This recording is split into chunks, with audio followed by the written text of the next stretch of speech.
नमस्कार, मी केतकी जोशी आणि पहिलीच बातमी की विशेष ही आमची वृत्त मोहीम जी आहे ती आहे आज ड्राय रनवर। आज देशभरामध्ये लसीकरणाचं ड्राय रन होणार आहे। 33 राज्यातले 736 जिल्ह्यांमध्ये हे ड्राय रन आज होणार आहे। राज्यातले 30 जिल्हे आणि 25 महापालिका क्षेत्रांमध्ये कोरोना लसीकरणाबाबत ड्राय रन मोहीम राबवण्यात येते। प्रत्येक जिल्ह्यामध्ये 3 आरोग्य संस्था आणि प्रत्येक पालिकेमध्ये 1 आरोग्य संस्था असं ड्राय रन घेण्यात येणार आहे। 2 जानेवारीला याच्या आधी पुणे, नंदुरबार, जालना आणि नागपूर या जिल्ह्यांमध्ये झाली होती। त्याचप्रमाणे नागपूर आणि पिंपरी चिंचवड या पालिका क्षेत्रात सुद्धा ही मोहीम राबवण्यात आली होती। मुंबईत राजावाडी, कूपर रुग्णालय तसंच बीकेसी इथल्या कोविड सेंटरमध्ये ड्राय रन घेण्यात येते। या ड्राय रनमध्ये 17 स्थळावर चाचणी लाभार्थ्यांचं निरीक्षण करून एका केंद्रावर 25 लाभार्थ्यांना लसीकरण दिलं जाणार आहे। क्षेत्रीय स्तरावर कोविन ॲप किती सोयीस्कर आणि उपयोगी आहे हे तपासणं, कोरोना लसीकरणाबाबतचे नियोजन, अंमलबजावणी आणि अहवाल तयार करणं या सगळ्याच बाबींची पडताळणी आणि तपासणी प्रत्यक्ष लसीकरण सुरू करण्यापूर्वी लसीकरणाबाबतची आव्हानं आणि त्यानुसार मार्गदर्शक सूचना तयार करणं इत्यादी सगळ्या गोष्टी पडताळून पाहिल्या जाणार आहेत। आपल्याला माहिती आहे की लसीकरणाची ही मोहीम प्रत्यक्ष सुरू होण्याआधी हे ड्राय रन राबवलं जात आहे आणि ज्याप्रमाणे निवडणुकांमध्ये बूथ सगळीकडे स्थापन केले जातात त्याचप्रमाणे आता सुद्धा हे बूथ स्तरावर सगळं ड्राय रन केलं जात आहे। 25 पालिका क्षेत्रामध्ये एकूण ड्राय रन लसीकरण केलं जाणार आहे आणि त्याच्यासाठी ड्राय रन जे आहे ते सुरू होणार आहे। आज कूपर असेल, राजावाडी असेल आणि बीकेसीचं कोविड सेंटर मुंबईमध्ये या 3 ठिकाणी महत्त्वाचं आज ड्राय रन केलं जाणार आहे। देशभरामध्ये ही लसीकरणाचा ड्राय रन आज होतोय आणि आपल्या सोबत आहेत नागपूरहून एक महत्त्वाचे पाहुणे गिल्लुरकर हॉस्पिटलचे संचालक डॉक्टर चंद्रशेखर गिल्लुरकर। डॉक्टर, स्वागत आहे तुमचं न्यूज 18 लोकमतमध्ये। सगळ्यात पहिला प्रश्न, अर्थातच ही खूप आनंदाची गोष्ट आहे। ड्राय रन जरी म्हटलं तरी सुद्धा खूप आशा नक्कीच पल्लवित झाल्यात, कारण यातून काय अडचणी किंवा काय फायदे हे सगळं लक्षात येणार आहे। डॉक्टर गिल्लुरकर, सगळ्यात पहिला तुम्हाला या सगळ्या लसीकरण मोहिमेच्या ड्राय रन बद्दलची पहिली प्रतिक्रिया काय द्यावीशी वाटते?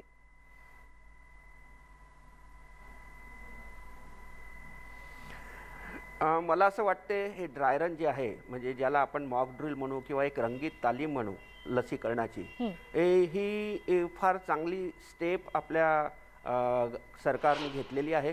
कारण असं आहे की एवढ्या मोठ्या देशामध्ये म्हणजे जगातलं सर्वात मोठं व्हॅक्सिनेशन प्रोसेस लसीकरणाची प्रक्रिया आपल्या देशामध्ये राबवायची आहे आणि ही राबवताना काय अडचणी येतात, कुठे कुठे काय प्रॉब्लेम येतात, नियोजन तर सरकारने केलेलं आहे, पण त्याच्यासोबत नियोजन केल्यानंतर जे ॲक्च्युअल जो प्रॅक्टिकल प्रॉब्लेम्स असतात आपल्या अंमलबजावणीमध्ये, तर ते काय आहे, कुठे कुठे काय अडचणी येतात, ह्या सर्व गोष्टी माहिती असणं आवश्यक आहे आणि त्यानुसार मग पुढील आपली स्टेप घ्यायला, म्हणजे पुढे लसीकरणाच्या वेळेला ॲक्च्युअल लसीकरणाच्या वेळेला काही प्रॉब्लेम यायला नको म्हणून गव्हर्नमेंटनी ही फार चांगली स्टेप घेतलेली आहे। संशोधन सुरू होतं त्या प्रक्रियेत देखील तुम्ही सहभागी होतात। तो टप्पा ते आज आता प्रत्यक्ष लसीकरणाला सुरुवात होतीये, म्हणजे ड्राय रनच्या माध्यमातून का होईना, या सगळ्या टप्प्यांमध्ये तुम्हाला आलेले अनुभव काय होते?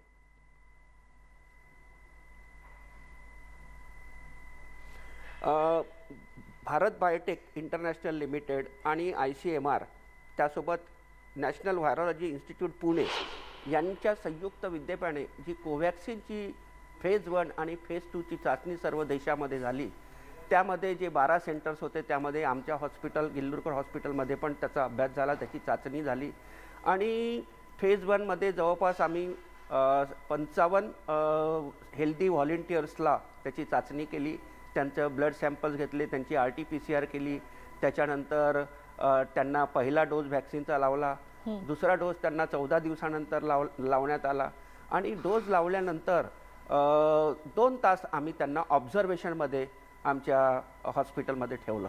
ह्या 2 तासामध्ये कुणाला काही त्रास होतो का हे बघितलं, कुणाला काही त्रास झाला असेल समजा वाटत असेल तर तो व्हॅक्सिनशी रिलेटेड आहे का ते बघितलं आणि त्याच्यानंतर 14व्या दिवसानंतर परत दुसरा डोस जेव्हा आम्ही लावला तर त्या दुसऱ्या डोसच्या वेळेला सुद्धा त्यांचे ब्लड सॅम्पल्स घेण्यात आले, ते भारत बायोटेकला पाठवण्यात आले आणि त्यांना ते घेऊन दुसरा डोस लावण्यात आला। तर हे जे ब्लड सॅम्पल्स आम्ही घेतले, ह्या ब्लड सॅम्पल्समध्ये पहिल्या डोस नंतर आणि दुसऱ्या डोस नंतर किती प्रमाणात त्यांच्या शरीरामध्ये अँटीबॉडीज वाढलेले आहेत, ते इफेक्टिव्ह आहेत का, खरंच ते कोरोनाचा सामना करू शकेल का, याचा अभ्यास भारत बायोटेकच्या लॅबमध्ये वेगवेगळ्या ठिकाणी आपल्या देशामध्ये तो करण्यात आला. दुसरी जो फेज आम्ही केली त्यामध्ये सुद्धा 50 व्हॉलेंटियर्स आमच्या सेंटर्सवर आम्ही त्यांची चाचणी घेतली आणि या 50 व्हॉलेंटियर्समध्ये दुसऱ्या फेजमध्ये, पहिल्या फेजमध्ये 18 ते 55 हा वयोगट होता, तर दुसऱ्या फेजमध्ये तो वाढवून 12 ते 65 हा वयोगट करण्यात आला. आणि त्यामध्ये पण स्त्रियांचा सहभाग, मुलांचा 12 ते 18 वर्षाच्या वयोगटातील जे यंग मुलं होते त्यांचा सहभाग, ज्येष्ठ नागरिकांचा सहभाग, ह्या सर्वांना सहभागी करून घेतलं. त्यामध्ये फक्त एवढंच बघितलं की सुरुवातीला यांना काही मेजर प्रॉब्लेम नाही हो, म्हणजे किडनी डिसऑर्डर किंवा हार्ट प्रॉब्लेम किंवा सिव्हिअर डायबिटीज किंवा अजून ॲलर्जीचे काही कोणाला रिॲक्शन किंवा ॲलर्जीचा काही त्रास आहे का, हे सगळं बघण्यात आलं. आणि त्यानंतर त्याचं परीक्षण केल्यानंतर, त्यांची तपासणी केल्यानंतर मग त्यांना सिलेक्ट करण्यात आलं. सिलेक्ट करताना सुद्धा आम्ही त्यांचे ब्लड सॅम्पल घेतले की कुठे काही त्यांच्या शरीरामध्ये काही व्याधी, काही प्रॉब्लेम्स काही आहेत का, आणि त्यानंतर त्यांना सिलेक्शन करून त्यांना ती लस लावण्यात आली. परत दुसऱ्या फेजमध्ये सुद्धा त्यांना लावल्यानंतर आम्ही 2 तास आमच्या हॉस्पिटलला त्यांना ऑब्झर्वेशनमध्ये ठेवलं आणि कुणालाही काही त्रास झालेला नाही आणि त्यामुळे त्यांना मग आम्ही परत घरी पाठवलं. दुसऱ्या फेजमध्ये 14 दिवसानंतर दुसरा डोस लावण्यात आला. 14 दिवसानंतर सुद्धा ते जेव्हा आले तेव्हा आम्ही परत त्यांचं ब्लड सॅम्पल घेतलं, ते आम्ही त्याच्या पुढच्या तपासणीसाठी अँटीबॉडीच्या टेस्टसाठी पाठवण्यात आलं आणि त्यांना दुसरा डोस लावून ऑब्झर्वेशन करून परत घरी पाठवलं. त्यानंतर वेगवेगळ्या दिवशी म्हणजे जवळपास 4-5 फेजेसमध्ये आम्ही त्यांना फॉलोअप करत आहोत. आता जुलैपासून ही प्रक्रिया सुरू आहे आणि अजूनही त्यांची चौथ्या फेजमध्ये म्हणजे अजूनही त्यांना म्हणजे काही दिवसानंतर आम्ही मधामधात बोलवतो आहेत, त्यांच्या ब्लड टेस्ट करतो आहे, त्यांची अँटीबॉडीज अजूनही शाबित आहेत का ते बघतो आहे, कुणाला काही त्रास झाला आहे का त्यांचं रेकॉर्डिंग ठेवतो आहे, त्यांना विचारपूस करतो फोनद्वारे. तर ह्या सगळ्या प्रक्रियेमधून आम्ही जात आहोत, गेलेलो आहोत आणि त्याच्यामध्ये असा निष्कर्ष निघाला की नाही, खरंच हे जे कोव्हॅक्सिन आहे यामध्ये कुणालाही काही प्रॉब्लेम्स आलेले नाही आहे, म्हणजे मेजर कोणाला काही रिॲक्शन नाही आलेलं आहे, मेजर कुठे काही प्रॉब्लेम नाही झालेला आहे, कोणाला ॲडमिट करायची गरज पडलेली नाही आहे. आणि मायनर जे असतात म्हणजे लस इंजेक्शन लावल्यानंतर कधी कोणाला दुखतं, कधी तिथली जागा थोडीशी लालसर होते, कधी खाज येते, हाच प्रॉब्लेम, किंवा एखाद्याला थोडंसं तात्पुरतं एखाद्या दिवसासाठी फ्युरिश वाटू शकते. असंच मायनर काही लोकांना, फारच 1% लोकांना हे आढळलेलं आहे. बाकी अदरवाईज हे व्हॅक्सिन एकदम सेफ होतं, कुणालाही काही त्रास झालेला नाही. आणि त्याची इम्युनोजेनिसिटी जी पाहण्यात आली भारत बायोटेक तर्फे, ती DCGIला ड्रग कंट्रोलर गव्हर्नमेंट ऑफ इंडियाला ती सबमिट केली, ICMRला सबमिट केली. त्यांनी पूर्ण अभ्यासानंतरच तो निष्कर्ष काढला की नाही, खरंच यांच्यामध्ये अँटीबॉडीचं प्रमाण चांगल्या प्रमाणात वाढलेलं आहे, जे कोरोनाचा सामना करू शकतो. आणि त्यामुळेच गव्हर्नमेंटनी म्हणजे त्यांची जी सायंटिफिक कमिटी असते त्या सायंटिफिक कमिटीनी आणि DCGIनी त्याला अप्रुव्हल दिलं. आणि नुकतंच आता 3rd फेजची पण जवळपास 3rd फेजला 25,000 स्वयंसेवकावरती 3rd फेज करण्यात आली. 3rd फेजमध्ये एवढ्या जास्त प्रमाणात सगळ्या स्वयंसेवकांना सहभागी केलं आणि त्यामध्ये सुद्धा ही लस सेफ आढळून आली आणि त्याचे रिझल्ट परिणाम सुद्धा चांगले आढळल्यामुळे कालच मी ऐकलं की गव्हर्नमेंटने DCGIनी 3rd फेजची म्हणजे भारत बायोटेकच्या 3rd फेजला सुद्धा परमिशन दिली. अगदी डॉक्टर गेलुरकर, आम्हाला ह्या प्रक्रियेतनं आम्ही गेलेलो आहे. मला आनंद होतो आहे की हा बोला बोला.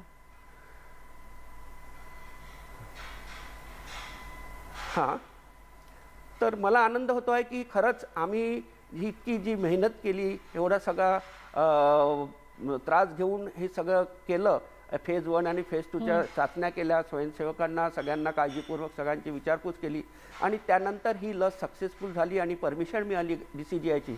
त्यामुळे आनंद होतो आहे. आणि दुसरी अजून एक चांगली गोष्ट म्हणजे की आता 13 तारखेपासून आपल्या देशामध्ये ही लसीकरणाची प्रक्रिया सुरू होत आहे. त्यामध्ये कोविशिल्ड आणि कोव्हॅक्सिन ह्या 2 अगदी डॉक्टर गेलुरकर, आणि काय आव्हानं असणार आहेत यामध्ये ते देखील आम्ही तुम्हाला विचारणार आहोत. पण सध्या आमचे प्रतिनिधी सुद्धा आपल्याशी जोडले गेलेत. आपण यवतमाळला जाणार आहोत. भास्कर मेहरे आपल्या सोबत आहेत. भास्कर, अर्थातच तिथे सुद्धा आता उत्सुकता नक्की असणार आहे. काय नेमकी प्रतिक्रिया ऐकायला मिळते? कारण कुठेतरी उत्सुकता आहे, भीती सुद्धा आहे का मनामध्ये, आणि कशा प्रकारे तयारी करण्यात आली आहे?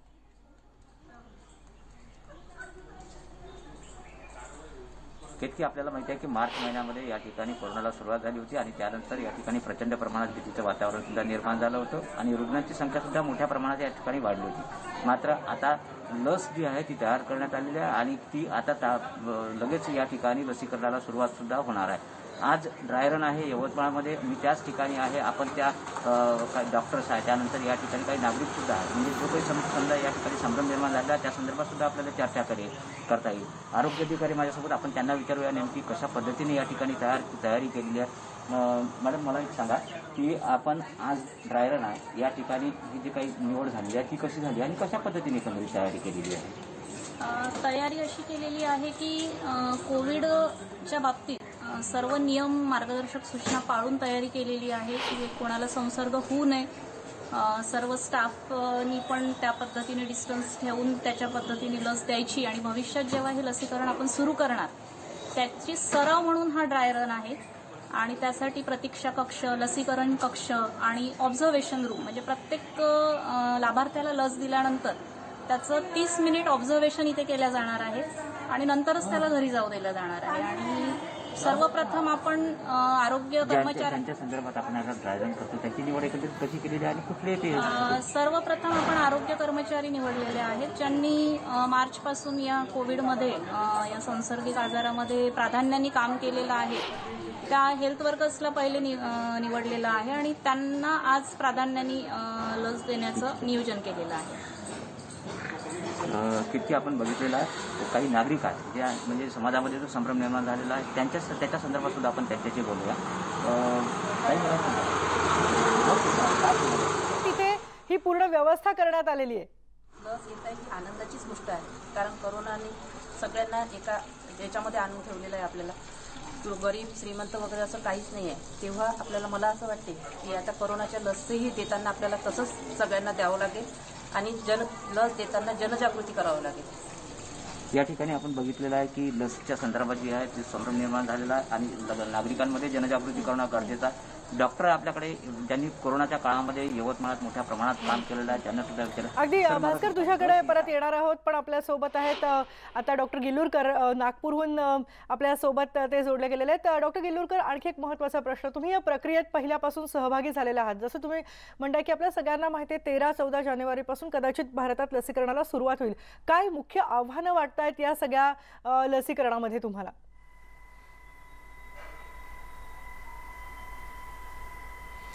आव्हान हेच की एवढी मोठी प्रक्रिया सुरुवातीला हेल्थ वर्कर्स जे आहे, आरोग्य कर्मचारी आहेत आणि सेकंड लाईन जे हेल्थ वर्कर्स आहेत, फ्रंट लाईन वर्कर्स आहेत, हे जे कोरोना वॉरियर्स आहेत यांना सुरुवातीला ही लस लावण्यात येणार आहे. आणि जवळपास त्याचा अंदाज असा आहे की 3 कोटी कर्मचाऱ्यांना, आरोग्य हेल्थ वर्कर्सला ही लस लावण्यात येणार आहे. एवढ्या मोठ्या प्रक्रियेमध्ये लसीकरणाची ही जी प्रक्रिया आहे त्यामध्ये कुठे काय अडचणी येऊ शकतात याचा अभ्यास आता ह्या ड्राय रनद्वारे आपल्या देशामध्ये सुरू झालेला आहे. आज जवळपास म्हणजे 736 डिस्ट्रिक्टमध्ये याचं हे ड्राय रन होत आहे. 33 आपल्या राज्यांमध्ये हे होत आहेत. तर यामध्ये आज आपल्याला किंवा आता जी 2 तारखेला जे ड्राय रन झाली होती त्यामध्ये सुद्धा तिथला ड्राय रन झाल्यानंतर, त्याची मॉकड्रिल झाल्यानंतर, रंगीत तालीम झाल्यानंतर ज्या ज्या अडचणी आल्या, जसं कोविन ॲप आहे ते ॲप पुष्कळदा म्हणजे लोकांना माहीत नाही की ते एक्झॅक्टली त्याचा उपयोग कसा करायचा, काय करायचा. तर त्याच्यानंतर लसीकरण झाल्यानंतर काय त्रास होतो त्याच्यासाठी पूर्ण डॉक्टरांची टीम तयार असायला पाहिजे. रजिस्ट्रेशनच्या वेळेला काय त्रास होतो, ॲपद्वारे बरोबर लोकांना मेसेजेस जातात का, त्याची एंट्री होते का, त्यांचं नाव रजिस्टर्ड होते का, ह्या सगळ्या गोष्टींचा अभ्यास आता आज आणि 2 तारखेला झालेला आहे आणि आज जास्त प्रमाणात आज होईल. त्यानंतर जे प्रॅक्टिकल प्रॉब्लेम्स आहे फील्ड लेवलवर ते आपल्याला माहीत होतील आणि त्यानुसार आरोग्य कर्मचाऱ्यांना म्हणजे हे जे लोक व्हॅक्सिन्स देतील आणि त्यांची जी टीम आहे त्यांना इन्स्ट्रक्शन्स सरकारतर्फे जातील की तुम्हाला असं पाईपलाईन करायचं आहे, अशा गोष्टी करायच्या आहे आणि त्याबद्दलचं प्रॉपर अजून चांगल्या प्रकारे नियोजन करून हे व्हॅक्सिनेशन 13 किंवा 14 तारखेपासून आपल्या देशामध्ये सुरू होईल. पण डॉक्टर गिल्लुरकर, त्याच्या आधी आणखी एखादं ड्राय रन होऊ शकतं, शक्य आहे?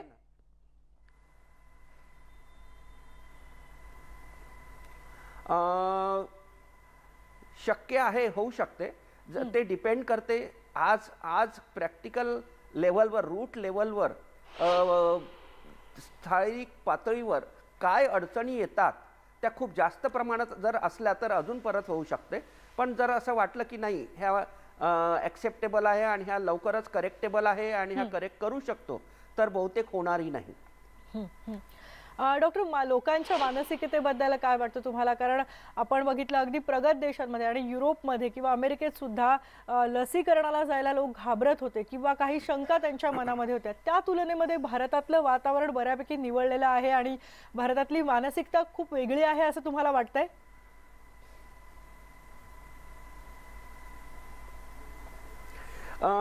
मला असं वाटते लोकांच्या मनात ज्या काही भावना येत असेल किंवा येतात आहेत त्या साहजिक आहेत.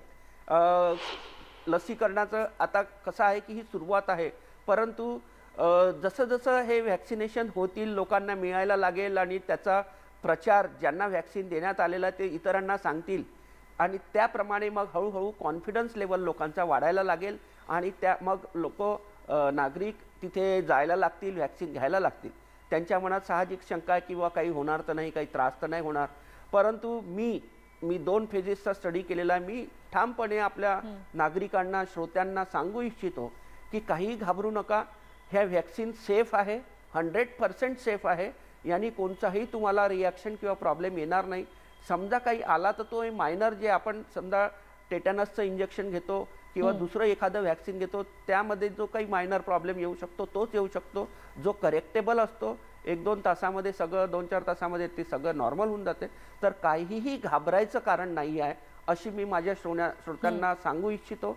आणि समजा मायनर काही प्रॉब्लेम आला तर तो करेक्टेबल असतो. तो ठीक करण्याची क्षमता त्या सेंटरमध्ये असते, ती डेव्हलप झालेली असते. तिथे डॉक्टर लोक असतात, ते पूर्ण ठीक करतात. तर काही घाबरायचं कारण नाही. उलट की व्हॅक्सिन घेतल्याने काय फायदे होऊ शकतात याचा तुम्ही विचार करा. फायदा आणि नुकसान ह्या दोन्ही गोष्टींचा विचार करूनच हे व्हॅक्सिन घ्या असं मी ठामपणे सांगू इच्छितो. कारण याचे फायदे असे आहेत की हे 2 डोजेस घेतल्यानंतर, म्हणजे पहिला डोस आणि त्याच्यानंतर 28 दिवसानंतरचा दुसरा डोस यांना मिळेल लसीकरण सुरू झाल्यानंतर. आणि त्यानंतर 15 दिवसानंतर अँटीबॉडीज फॉर्मेशन आपल्या बॉडीमध्ये सुरू व्हायला लागते.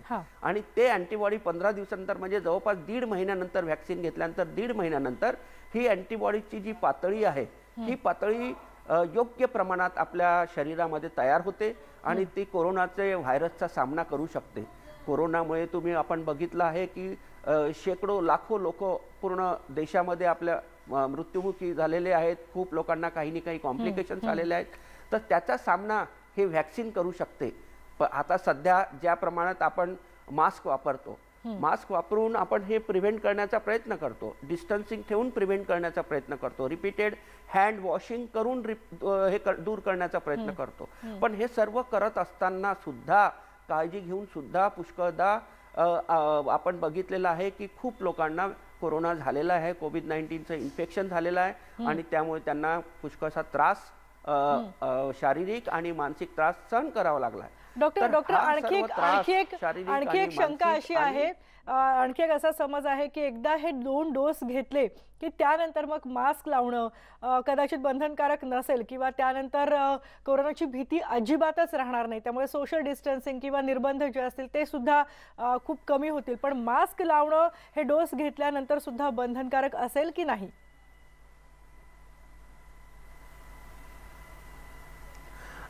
माझ्या मते डॉक्टर या नात्यानं मी हे सांगू इच्छितो सर्वांना की मास्क लावणं फार फायदेशीर आहे. लस घेतल्यानंतर 1.5 महिन्यानंतर आपण सेफ होतो, परंतु नुसतं सेफ होऊन चालणार नाही. तर मास्क लावणं याच्यासाठी आवश्यक आहे की मास्कमुळे आपण फक्त कोरोनाचं इन्फेक्शन प्रिव्हेंट करत नाही आहे, त्याच्यापासूनच बचाव करत नाही आहे, तर याचे खूप फायदे आहेत. तर कोणते फायदे आहेत? तर सर्वप्रथम तुम्ही बघत असाल की रुटीन लाईफमध्ये, आपल्या जीवनामध्ये सर्दी खोकला हा त्रास जो आहे, सर्दीचा, शिंका, खोकला, घसा दुखणं, घसा बसणं, तापासारखं वाटणं, तर हे ॲलर्जिक डिसऑर्डर्स, म्हणजे बाहेर जे एन्व्हायरमेंटल पोल्युशन सध्या आहे मेजर सिटीजमध्ये जिथे जे हायवेवर जिथे जे लोक राहतात त्यांना हे जे धुळीचे कण आपल्या नाकातनं तोंडातनं श्वासोच्छवासाद्वारे आपल्या रेस्पिरेटरी सिस्टीममध्ये प्रवेश करतात आणि यामुळे हे ॲलर्जिक डिसऑर्डर्स होतात, त्यामुळे ब्रॉन्कायटिस सुद्धा होऊ शकते, निमोनिया सुद्धा होऊ शकते आणि एन्व्हायरमेंटल पोल्युशन ज्याला आपण म्हणू, हे एन्व्हायरमेंटल म्हणजे वातावरणातील जे हे जे आहेत पोल्युशन, तर ह्या पोल्युशनामुळे खूप लोक म्हणजे जितके लोक कोरोनामुळे मृत्युमुखी पडत नाही आहे त्याच्यापेक्षा जास्त एन्व्हायरमेंटल पोल्युशनमुळे निमोनिया होऊन दगावलेले रुग्ण आहेत. त्याचे आकडेवारी सांगतात आहे की या एन्व्हायरमेंटल पोल्युशनमध्ये प्रमाण खूप वाढलेलं आहे मृत्युमुखी पडायचं. तर तो प्रॉब्लेम्स एन्व्हायरमेंटल पोल्युशनचा जो प्रॉब्लेम हा मास्क प्रिव्हेंट करू शकतो आणि मास्कमुळे जे धुळीचे कण आहे ते आपल्या शरीरात नाकातोंडाद्वारे जाण्यास आपण मज्जाव करू शकतो. दुसरा एक अजून महत्त्वाचा फायदा तुम्हाला सांगतो की हा कोरोना तर हा एक व्हायरस आहे, परंतु असे हजारो लाखो व्हायरस आपल्या परिसरामध्ये वावरत असतात जे आपल्याला आपल्या डोळ्यांनी दिसत नाही. आणि आपण बघतो की मला ताप आला, हातपाय दुखताय, कणकणल्यासारखं वाटतंय, डॉक्टर म्हणतात तुम्हाला व्हायरल फिवर झाला. अरे हो, पण व्हायरल फिवर झाला हे व्हायरस वेगवेगळ्या प्रकारचे जे आपल्याला माहिती नसतात. अगदी आता हे कोरोना म्हणजे ही लस घेतल्यानंतर सुद्धा मास्क लावणं हे आपल्या प्रत्येकाच्या फायद्याचंच असणार आहे. डॉक्टर, आणखी तुमच्याशी बोलायचं आहे आम्हाला, आणखी महत्त्वाच्या मुद्द्यांबद्दल जाणून घ्यायचं आहे. पण एक आणखी एक महत्त्वाची गोष्ट आम्ही तुम्हाला सांगणार आहोत, ती म्हणजे कोरोनाच्या महामारीनं आपल्या सगळ्यांनाच स्वावलंबी होण्याचा मार्ग दाखवलाय. आता संपूर्ण देश या आपत्तीशी एकत्रित होऊन कोरोना विरोधात लढा देऊ शकेल. कोरोनाला प्रतिबंध करणाऱ्या लसीची घोषणा केल्यानंतर आता आपल्या सगळ्यांचंच योगदान फार महत्त्वाचं बनलंय. या माध्यमातून या विषाणूवर मात करण्यासाठी आपल्याला एक पाऊल पुढे टाकायचंय. या मोहिमेत नेटवर्क 18ही आपल्या सोबत असणार आहे. जोपर्यंत सगळे सुरक्षित होत नाहीत तोपर्यंत कोणीही सुरक्षित नाही. याच उद्देशानं आपल्याला संजीवनी मोहिमेअंतर्गत हे निश्चित करायचंय की लसीकरण हा प्रत्येक भारतीयाचा अधिकार आहे. आणि आपल्याला माहिती आहे आज देशभरामध्ये कोविड लसीकरणाचं ड्राय रन होत आहे आणि कोविड लसीकरणाच्या करता मुंबईत 3 ठिकाणी आज ड्राय रन होत आहे. BKC इथल्या जम्बो कोविड सेंटरमध्ये उभारलेल्या या सेंटरमध्ये पूर्ण तयारी झाली आहे. महापौर किशोरी पेडणेकर यांच्या उपस्थितीमध्ये या ड्राय रनला सुरुवात झाली आहे. दुपारी 2 वाजेपर्यंत इथे हे ड्राय रन होणार आहे. या व्यतिरिक्त मुंबईत कूपर रुग्णालयात आणि राजावाडी रुग्णालयामध्ये कोविड सेंटर्स आहेत जिथे आयुक्त इक्बाल चहल यांच्या उपस्थितीत हे ड्राय रन होणार आहे. आपल्या सोबत आहेत आमचे प्रतिनिधी प्रफुल्ल साळुंखे. प्रफुल्ल, मुंबईकर आतुरतेनं वाट बघत होते आणि आता ही ड्राय रन आज होतीये. आतापर्यंतचे एकतर काय अपडेट्स आहेत, कशा प्रकारे हे संपूर्ण ड्राय रन ची प्रक्रिया होतीये? केतकी, तू आता पाहते की मी कोविड सेंटर जे आहे जम्बो कोविड सेंटर ज्याला BKC मधलं हे जम्बो कोविड सेंटर आहे, या ठिकाणी ड्राय रनची तयारी जी आहे ते पूर्ण झालेली आहे. व्हॉलंटियर्स जे आहेत ते देखील या ठिकाणी आलेले आहेत की कशा पद्धतीनं त्यांचं वॅक्सिनेशन जे आहे ते करण्यात येईल आणि ही संपूर्ण प्रक्रिया कशी राबवली जाईल याचं प्रशिक्षण जे आहे ते सर्व डॉक्टर्स आणि कर्मचाऱ्यांना या ठिकाणी देण्यात येणार आहे. आता या ठिकाणी सर्व जे व्हॉलंटियर्स आहेत ते आलेले आहेत. आपण पाहू शकतो की त्यांना कशा पद्धतीनं या ठिकाणी बोलवण्यात आलेलं आहे आणि त्यांना कुठले कुठले कार्ड्स जे आहेत ते लागतील, म्हणजे ओळखपत्र कुठले कुठले लागतील ते आपल्याला डॉक्टर समजून सांगणार आहेत. आपण त्यांना विचारूया की कशा पद्धतीनं सुरुवातीला तुम्ही नागरिकांना या ठिकाणी बोलवणार आहेत आणि संपूर्ण प्रक्रिया कशी असेल? सुरुवातीला आपल्याला आधी एक मेसेज येईल, त्या मेसेजद्वारे आपल्याला कळवण्यात येईल की तुम्हाला या सेंटरमध्ये वॅक्सिन घेण्यासाठी यायचं आहे आणि आपल्यासोबत Aadhaar card, ID card, PAN card, any passport वगैरे कोणतंही ID कार्ड असेल तर ते आपल्याला इथे सोबत घेऊन यायचं आहे. या सगळ्या गोष्टी तरी आपल्याला सोबत ठेवायच्या आहेत आणि आपल्याला जो मेसेज येईल तो पण इथे दाखवायचा आहे की या टाइमला इथे मेसेज येईल, जस्ट मेसेज येईल. आणि पुढे प्रक्रिया तुम्ही जेव्हा इथे एंट्री कराल तेव्हा कशी असेल? इथून आम्ही पहिले सिक्युरिटी आमचं नाव चेक करेल. जी लिस्ट BMCने दिलेली आहे त्या लिस्टमध्ये आपलं नाव आहे की नाही ते क्रॉस चेक होईल. त्यानंतर आत गेल्याच्या नंतर हम वेटिंग रूममध्ये आपण थांबवण्यात येईल. वेटिंग रूममध्ये एक टोकन देण्यात येईल आणि वेटिंग रूममधून टोकन वाईज नंबर वाईज नाव अनाऊन्स होईल आणि त्यानंतर आम्ही रजिस्ट्रेशन एरियामध्ये जाऊ. रजिस्ट्रेशन एरियामध्ये कोविन ॲपमध्ये आमचे सगळे डिटेल्स त्यामध्ये फीड केले जातील आणि त्यानंतर आम्ही वॅक्सिनेटर रूममध्ये जाऊ जिथे आम्हाला वॅक्सिन दिलं जाईल. वॅक्सिन दिल्यानंतर आम्ही 30 मिनिट ऑब्झर्वेशन एरियामध्ये बसू, जिकडे की आम्हाला सपोज काही एखादे कोणते रिॲक्शन वगैरे झाला तर आम्हाला तिकडून लगेच शिफ्ट करण्यात येईल, योग्य ती ट्रीटमेंट देण्यात येईल आणि आफ्टर 30 मिनिट्स आम्ही जर योग्य आहेत, ओके आहेत, काही प्रॉब्लेम नाही आहे तर आम्हाला घरी पाठवण्यात येईल. कितके आता तू पाहिलं की यांनी कशी प्रोसेस असेल. मी तुला जेव्हा पेशंट किंवा एखाद्या नागरिकाला वॅक्सिनेशन द्यायचं असेल तर तो अशा पद्धतीनं या ठिकाणी प्रवेश करणार आहे आणि पहिली जी रूम असेल ती म्हणजे त्याला आपण म्हणू शकतो वेटिंग रूम असेल आणि त्या ठिकाणी हेल्प डेस्क असेल. तुम्हाला काय काय माहिती या लागेल ती संपूर्ण माहिती जी आहे ती सांगितली जाईल. या ठिकाणी त्याची नोंदणी झाल्यानंतर दुसरा जो कक्ष आहे त्यामध्ये तुमचं रजिस्ट्रेशन जे आहे ते रजिस्ट्रेशन करण्यात येईल. रजिस्ट्रेशन हे ऑनलाईन असेल. जेव्हा एकदा तुमचं रजिस्ट्रेशन केलं तर ते नाव जे आहे ते तुमच्या कोविडची एकूण देशभरातली जी यादी आहे ती यादीमध्ये तुमचं नाव जे आहे ते समावेश केला जाईल आणि त्यानंतर वॅक्सिनेशनच्या ज्या रूम्स आहेत त्या वॅक्सिनेशनच्या रूममध्ये तुम्हाला आणलं जाईल आणि वॅक्सिनेशनसाठी एक जी तयारी आहे या ठिकाणी पूर्ण करण्यात आलेली आहे. आपण पाहू शकतो प्रत्येक वॅक्सिनेशन रूमला एक डॉक्टर्स आणि एक परिचारिका या ठिकाणी दिलेली आहे. हा आईस बॉक्स आहे ज्या ठिकाणी लस ठेवण्यात येईल आणि जेव्हा रुग्ण या ठिकाणी येतील तर त्याला वॅक्सिनेशन दिलं जाईल आणि ही संपूर्ण तयारी वॅक्सिनेशन रूमची आहे. वॅक्सिनेशन एकदा दिलं तर त्यानंतर जी पुढची प्रक्रिया असेल की या समोरच वॅक्सिनेशनच्या रूमच्या समोरच इथे त्याला वेटिंग रूम या ठिकाणी करण्यात आलेली आहे आणि वेटिंग रूममध्ये पेशंटला अर्धा तास जे आहे ते ऑब्झर्वेशनमध्ये ठेवण्यात येईल जेणेकरून पहिले 5 ते 10 मिनटं त्याला कुठली रिॲक्शन तात्काळ येते आहे का आणि त्यानंतर अर्धा तास त्याची पूर्ण तपासणी केली जाईल.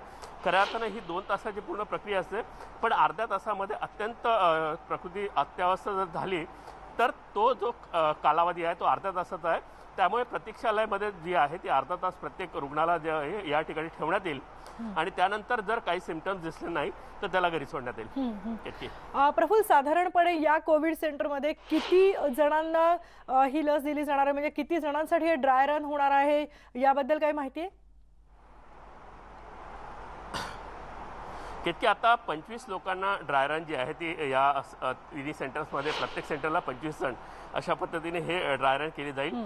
त्यानंतर जेव्हा खऱ्या अर्थानं ही संपूर्ण लसीकरणाला सुरुवात होईल त्यावेळी मात्र खूप मोठ्या प्रमाणात म्हणजे जे जम्बो कोविड सेंटर्स असतील, रुग्णालय असतील, त्या रुग्णालयांना त्या विभागातली यादी जी आहे ती सोपवली जाईल आणि यादी सोपवल्यानंतर जसं निवडणुकीसाठी आपण मतदानाला बोलवतो त्याच पद्धतीने प्रत्येकाला SMS जाईल आणि SMS गेल्यानंतर संपूर्ण वॅक्सिनेशनसाठी तुम्हाला किती वाजता यायचं आहे, कुठल्या कोविड सेंटरला जायचं आहे आणि तुमचं वॅक्सिनेशनचा रूम नंबर काय असेल ही संपूर्ण माहिती जी आहे त्यांना SMS वर पाठवली जाईल आणि आज जो ड्राय रन आहे त्या संदर्भातली जी माहिती आहे ती 25 जणांना देण्यात आली आणि ड्राय रन झाल्यानंतर त्यांना की संपूर्ण कर्मचाऱ्यांना ते दाखवलं जाईल की कशा पद्धतीने ही संपूर्ण लसीकरण यंत्रणा जी आहे ती राबवली जाईल आणि काय त्रुटी ज्या आहेत त्या राहत आहेत का की संपूर्ण व्यवस्थितपणे संपूर्ण जी यंत्रणा आहे ती सुरळीतपणे चालते का हे मात्र या ड्राय रनमध्ये स्पष्ट दिसून येईल. अगदी प्रफुल्ल, धन्यवाद या सगळ्या सविस्तर माहितीबद्दल. कारण मुंबईमध्ये हे कशा प्रकारे ड्राय रन होतंय हे सुद्धा खूप महत्त्वाचं आहे. काय त्रुटी राहत आहेत, काय नेमकी आव्हानं समोर येत आहेत आणि त्यानुसार पुढच्या वेळेला त्यामध्ये सुधारणा करण्यात येणार आहेत. यानंतर आपण जाणार आहोत दिल्लीमध्ये. आमचे प्रतिनिधी प्रशांत लीला रामदास आपल्यासोबत आहेत. प्रशांत, काय दिल्लीतली काय परिस्थिती आहे? कारण आपण बघतो राज्यामध्ये तर अनेक ठिकाणी आज हे ड्राय रन होत आहे. आता दिल्लीमध्ये नेमकं काय घडतंय? कारण दिल्ली हे खूप जास्त आव्हानात्मक आहे.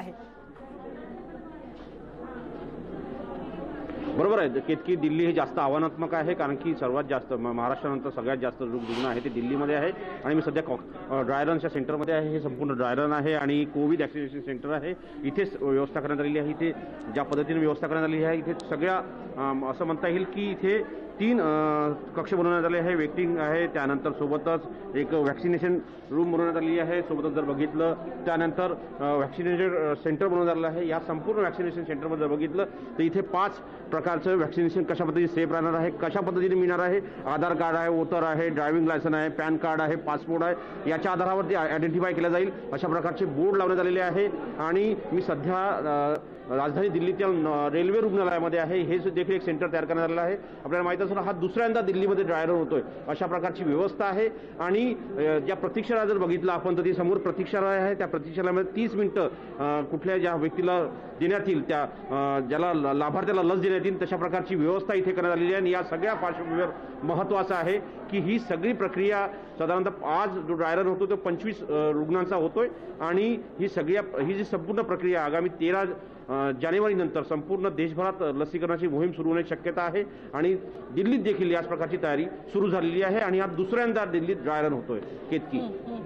अगदी प्रशांत, दुसऱ्यांदा दिल्लीमध्ये ड्राय रन होत आहे, पण राजधानीमध्ये अर्थातच मोठ्या प्रमाणावर रुग्णसंख्या आहे, शहर देखील मोठं आहे, राजधानी आहे आणि त्यामुळे इथे तेवढंच ड्राय रन सुद्धा घेणं आवश्यक आहे। धन्यवाद प्रशांत या सगळ्या माहितीबद्दल। आपण बघतोय आज देशभरामध्ये हा दुसरा टप्पा होतोय, राज्यामध्ये सुद्धा 30 जिल्ह्यांमध्ये हे ड्राय रन आज राबवलं जात आहे आणि महत्त्वाच्या अनेक गोष्टी आहेत यामध्ये, कारण 25 जणांना, जसं प्रफुल्लने आपल्याला सांगितलं की मुंबईमध्ये 25 जणांना आज याची माहिती गेलेली आहे, ज्या 25 जणांना ही लस दिली जाणार आहे आणि ही सगळी केंद्र अगदी सज्ज झालेली आहेत। ज्या प्रकारे निवडणूक असल्यावर बूथ सिस्टीमनं काम केले जातं त्याच प्रकारे आज ही ड्राय रन राबवली जाते आणि अशाच प्रकारे पूर्ण लसीकरण मोहीम राबवली जाणार आहे। आपल्याला माहिती आहे कोविड लसीकरण केंद्र ही आहेत किंवा कोविड सेंटर्स सुद्धा जिथे आहेत किंवा सरकारी हॉस्पिटल्स आहेत त्या ठिकाणी हे ड्राय रन्स सुरू आहेत।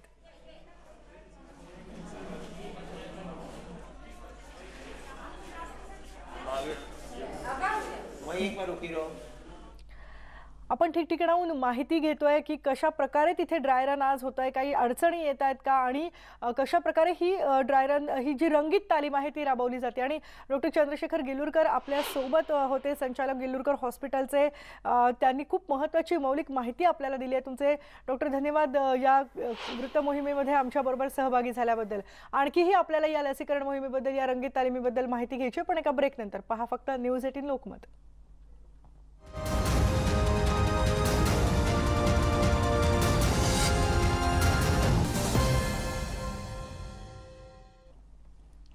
राज्यामध्ये लसीकरणाचं ड्राय रन सध्या, रंगीत तालीम सध्या सुरू आहे। महापालिका क्षेत्रांमध्ये सुद्धा ही रंगीत तालीम होती आहे आणि त्याच प्रमाणे KDMC मध्ये सुद्धा ही रंगीत तालीम सुरू झाली आहे। कल्याण आणि डोंबिवलीमध्ये 2 ठिकाणी हे ड्राय रन होत आहे। अर्थातच आरोग्य कर्मचारी जे आहेत, जे फ्रंटलाईन वर्कर्स आपण ज्यांना म्हणतो, जे सातत्यानं मार्चपासून या कोरोना रुग्णांसोबत आहेत, त्यांना सगळ्यात आधी ही लस दिली जाणार आहे आणि त्यांच्यावरच हे ड्राय रन सुद्धा केलं जात आहे। लसीकरणाबाबतचं सगळं नियोजन नेमकं कसं असणार आहे याची प्रचिती आज येणार आहे। या आजच्या ड्राय रनमधून काय आव्हानं असतील, काही त्रुटी राहिल्या आहेत का, त्याचे फायदे काय होत आहेत, अशा अनेक गोष्टी लक्षात येणार आहेत। आणि कल्याण डोंबिवलीमधल्या याच ड्राय रन बद्दलचा आढावा घेतलाय आमचे प्रतिनिधी प्रदीप भणगे यांनी। राज्यात 25 महापालिकेमध्ये लस देण्याचा ड्राय रन सुरू झाला आहे, त्याचप्रमाणे कल्याण डोंबिवली महापालिकेत सुद्धा लस देण्याचा ड्राय रन सुरू झाला आहे। आपण बघू शकतात कशा प्रकारे वॅक्सिनेशन रूम असेल, ऑब्झर्वेशन रूम असेल आणि वेटिंग रूम असेल, अशा या 3 रूम इथे करण्यात आलेल्या आहे। आपण बघू शकता की ड्राय रन जो आहे हा इथे घेतला जातो आहे। आपण बघू शकतात की डोंबिवलीचं पाटकर हेल्थ पोस्ट आहे, या हेल्थ पोस्टवर हे ड्राय रन चालू आहे। महापालिकेचे कर्मचारी असतील ह्यांना पहिल्या ड्राय रनची प्रशिक्षण दिलं जात आहे। आपण जर बघितलं तर ही ऑब्झर्वेशन रूम आहे। लस दिल्यानंतर त्या पेशंटला 15 ते 20 मिनिटं या ऑब्झर्वेशन खाली ठेवण्यात येणार आहेत। आपल्यासोबत डॉक्टर पान पाटील आहेत, आपण त्यांच्याशी बोलूया। मॅडम, काय सांगाल की कशा प्रकारे ड्राय रन कल्याण डोंबिवलीत चालू आहे, काय सांगाल? आम्हाला ज्या शासनाच्या मार्गदर्शक सूचना प्राप्त झाल्या होत्या त्याच्यानुसार एका ठिकाणी ड्राय रनची आज ड्राय रन घ्यायचा होता, तर आम्ही कल्याणमध्ये एक सेंटर आणि डोंबिवलीमध्ये एक सेंटर, आमचं हे नागरी आरोग्य केंद्र आहे, पाटकर नागरी आरोग्य केंद्र, इथे ड्राय रन घेत आहोत। काल आम्हाला बेनिफिशरीजची लिस्ट आलेली आहे। 20 बेनिफिशरीज आम्ही आयडेंटिफाय केलेले आहेत, त्यांना मेसेज गेलेला आहे, ते आता आपल्याला वॅक्सिनेशनसाठी आलेले आहेत। आणि ज्या शासनाच्या मार्गदर्शक सूचना आहे आत्ता सांगितल्याप्रमाणे आपण 3 रूम तयार करतो, एक वेटिंग रूम आहे, एक वॅक्सिनेशन रूम आहे आणि एक ऑब्झर्वेशन रूम आहे आणि त्या पद्धतीने आपण सगळा ड्राय रन कॅरी आउट करणार आहे। आपण बघू शकतात अशा प्रकारे हा ड्राय रन सुरुवात झालेली आहे, हा संध्याकाळपर्यंत चालेल। कॅमेरामन मिथिलेशसह प्रदीप बणगे, न्यूज 18 लोकमत, डोंबिवली। आणि यानंतर एक जरा वेगळी बातमी बघूयात। गुरुवारी दुपारी 1च्या सुमाराला प्लॉट नंबर 4 वरून प्लॅटफॉर्म नंबर 4 वरून गोदान एक्सप्रेस सुटली। चालती ट्रेन पकडण्याचा प्रयत्न एका दाम्पत्याने केला आणि यावेळी पत्नी ट्रेन आणि प्लॅटफॉर्मच्या मध्ये सापडणार होती। इतक्यात प्रसंगावधान राखून तिला आरपीएफ जवानानं ट्रेनच्या आत ढकललं। त्यानंतर पती सुद्धा ट्रेन आणि फलाटाच्या मध्ये सापडणार होता, त्याला सुद्धा आरपीएफ जवानानंच ट्रेनच्या आत ढकललं आणि दोघांचे जीव वाचवले। भिवंडीत राहणारे अशफाक खान आणि त्यांची पत्नी हे दोघं जण या अपघातामधून अगदी थोडक्यात बचावलेले आहेत। आरपीएफ जवान साहेबराव पाटील यांच्या कामगिरीचं आता कौतुक केलं जाते। कल्याणमधली ही घटना आहे, फलाट क्रमांक 4 वरची घटना आहे। आपण बघू शकतो अंगावर काटा येतो अक्षरशः हे बघून। सुरुवातीला पत्नी या प्लॅटफॉर्म आणि ट्रेनच्या मध्ये अडकणार होती आणि तिला या आरपीएफ जवानांनी आतमध्ये ढकललं आणि त्यानंतर तिचा पती सुद्धा तशाच प्रकारे अडकणार होता। या दोघांचेही जीव या आरपीएफ जवानांनी वाचवलेले आहेत आणि खूप मोठा अनर्थ टळलाय। यानंतर इथे एक ब्रेक घेतोय, ब्रेक नंतर पाहणार आहोत इतरही काही घडामोडी। पहा फक्त न्यूज 18 लोकमत।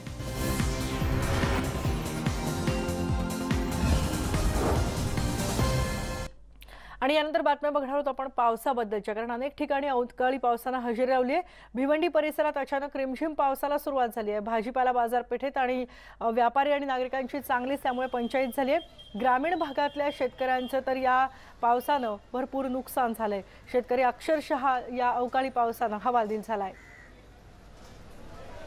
तर धुळे जिल्ह्यातल्या धुळे तालुक्यासह साक्री तालुक्यातल्या पश्चिम पट्ट्यामध्ये हा अवकाळी पाऊस जोरदार बरसलेला आहे। पिंपळनेर परिसरामध्ये विजांच्या कडकडाटासह मुसळधार पाऊस बरसला आहे। ऐन हिवाळ्यामध्ये जिल्ह्यात झालेल्या या जोरदार पावसामुळे रब्बी पिकांचं मात्र मोठ्या प्रमाणात नुकसान झालंय। जनावरांसाठीचा चारा सुद्धा या पावसामुळे ओला झालाय। खूप मोठ्या प्रमाणातलं नुकसान या भागामध्ये या पावसानं केलंय। साक्रीसह पिंपळनेरच्या अनेक भागांमध्ये या बेमोसमी पावसानं हजेरी लावली आहे। त्यामुळे झालेल्या नुकसानाचे पंचनामे तात्काळ करण्याची मागणी शेतकऱ्यांनी केली आहे। गेल्या काही दिवसांपासून जिल्ह्यात सगळीकडेच ढगाळ वातावरण आहे आणि विविध ऋतूंचा अनुभव गेल्या एकाच महिन्यामध्ये शेतकऱ्यांना आलेला आहे। तर डोंबिवली आणि परिसरात सुद्धा काल रात्रीपासून चांगलाच पाऊस पडतोय। रात्री काही प्रमाणात पाऊस झाला, त्यानंतर काही काळ विश्रांती घेतली होती पावसानं, पण पुन्हा एकदा सकाळच्या सुमाराला पावसानं हजेरी लावली आहे। डोंबिवलीमध्ये त्यामुळे ढगाळ वातावरण सध्या तरी आहे।